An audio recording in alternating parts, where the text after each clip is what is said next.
Hi everyone, my name is Heather and I'm the person behind Happy Puppy Truffles. Today I wanted to share with you a fun little craft project that you can do using origami paper. We've been making all these cute little miniature items like the little miniature notebooks, and I thought maybe some of you guys might want to have little miniature pencils to go with it. And there's lots of different ways you can do this, and I just wanted to show you guys a couple of different variations using a Q-tip and a toothpick, and then using some origami paper to wrap them to create kind of some fun little miniature versions of pencils. And you know, there's a million different ways you could do this, of course. This is just one way that I was kind of playing around with, so I thought I'd just show you guys both techniques so that you could kind of see how they turn out and what you need to do. Now to do the toothpick one, I'm using these cool toothpicks that we have here in Japan, which are kind of already pencil shaped to begin with. They have a tapered end on one side and then this kind of neat little grooving that's going on the ends. And what I did is I just wrapped almost to the very last groove and left this extra tip here to serve like either it could, you know, look like an eraser or the end of a mechanical pencil, for example. So that's just kind of, I'm lucky to have access to these kinds of toothpicks. If you're using regular old toothpicks, in the States you still have a tapered end that you can work with. And, you know, I can't remember, do they have two sides that are tapered? I can't even remember what other toothpicks look like, but if they do, you could trim off one of the edges. File it down with a nail file. You don't have to have fancy woodworking materials. These work great too, to file down the edge so that you get a smooth edge, and then taper it off and then wrap it up. So I'll just show you guys first how to use the toothpick, and I used, you know, fancy origami paper for what I was doing, but I'll just show you guys with some regular pink origami paper here too. Whatever length you've got that you're working with for your toothpick here, you can kind of look at that, and then I like to just kind of have my paper rolled next to it and sort of see, you know, how far I'm going to need to go. It's nothing fancy in terms of numbers here. You're just kind of eyeballing it to see which distance looks best. You want to keep a little bit of space at the top. And once you've gotten that folded over, then you can just cut it out. So I've got my piece of paper there. And you really need just a tiny little bit. The more rolls of paper you do, the kind of thicker it gets. And you can get this kind of little edge to things. And I don't mind having a tiny little bit of that. But you don't want it to be super fat. I mean, it depends on your preference, I suppose. Maybe you do, but I'm just going to fold up a little bit here and then give a trim of the paper. And then the key really to this is to make sure that you get the glue on every corner of this paper. So put it down on a piece of paper here and just really go over every edge so that I can get a good place to start off with.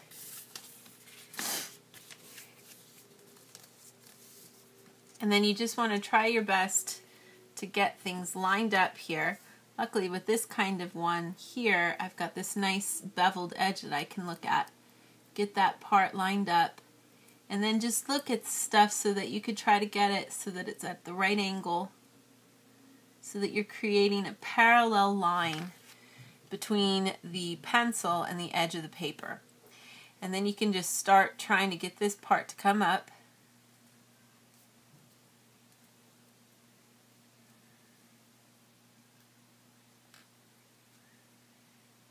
And once you've got a good start to it, you should be able to roll it over and just smooth it out as you go.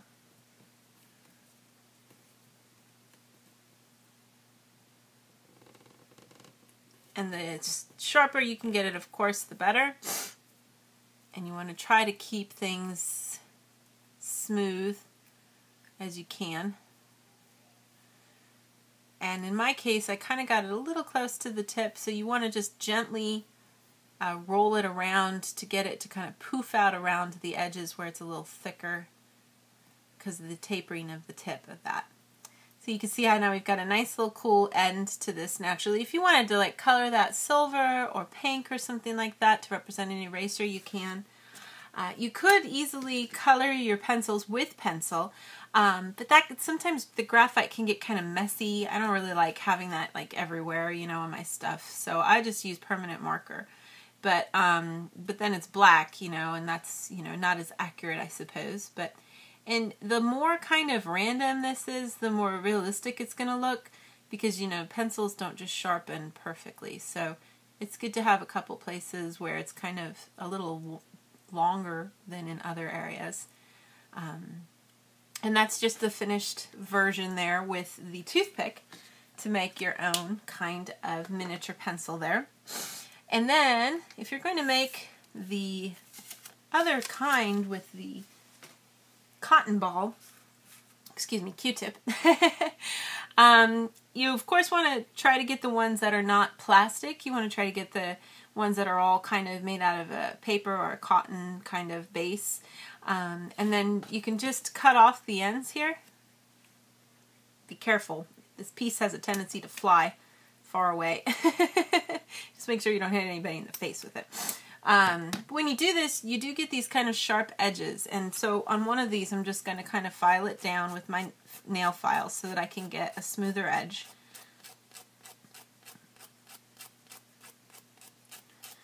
And once that end seems pretty good, so that it's not going to, you know, scratch anyone, this end here, I'm going to just take an X-Acto knife. And I have a really gross old looking one here, but you just want to try to cut if you can on this. And it's just a question of rotating around, and you want to just try to keep slowly getting to the end here.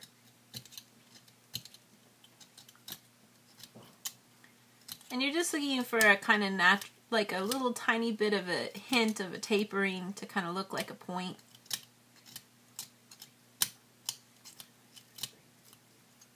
And depending on the material of what you're working with, you know, sometimes this works better than others, but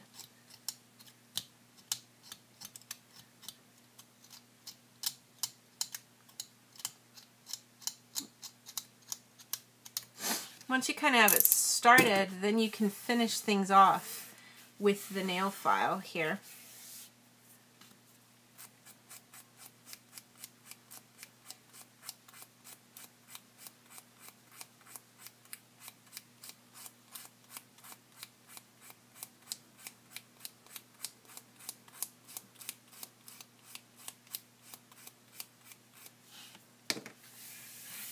And it should give you a fairly decent looking kind of point to things there. And then I can go ahead and do the same tips, the same steps that I took for wrapping it. And again, this time it's kind of just up to you, because there isn't really any special area that shows or marks off that there's an eraser there. So you can choose this one to be the kind that just comes straight up to the edge. If you want it without an eraser, that's fine too. And I am really going to try to keep from getting too close. I really want to come to a point where I'm just shy of where things start to taper down for the pencil. So if I can kind of get that lined up right, cut it off.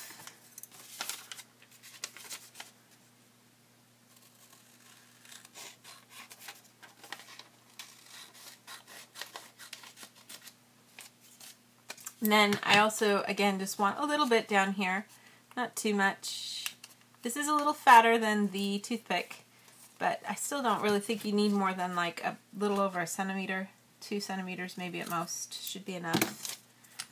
And then I'll just put, again, a bunch of glue on here.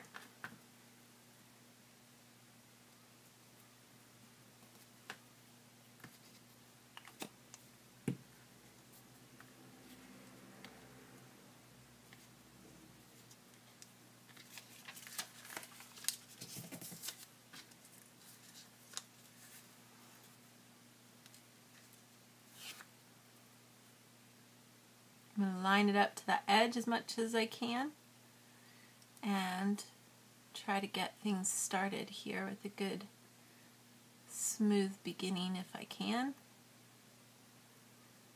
and just roll it around.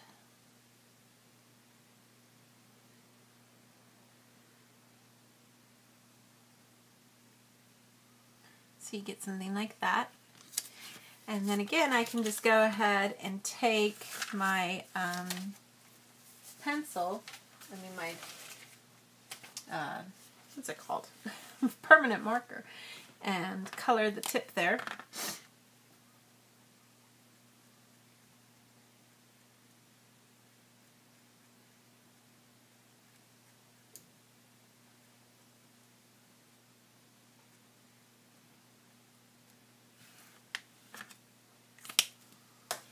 And it should give you a nice little finished look then for both of these pencils. And I just think they tend to look really cool next to the little composition notes and other notebooks that we've made so far. And like I said, there'll be even more, one more big set of stuff that I'm going to be making of the Japanese style things that's coming up soon, so you want to look for that as well. But if you wanted to have something for a display or something, I mean, it's not something that actually writes, but it is kind of a cute little quick and easy way that you can make a miniature pencil kind of thing. So thanks again, you guys, always so much for watching, and I'll see y'all next time. Bye!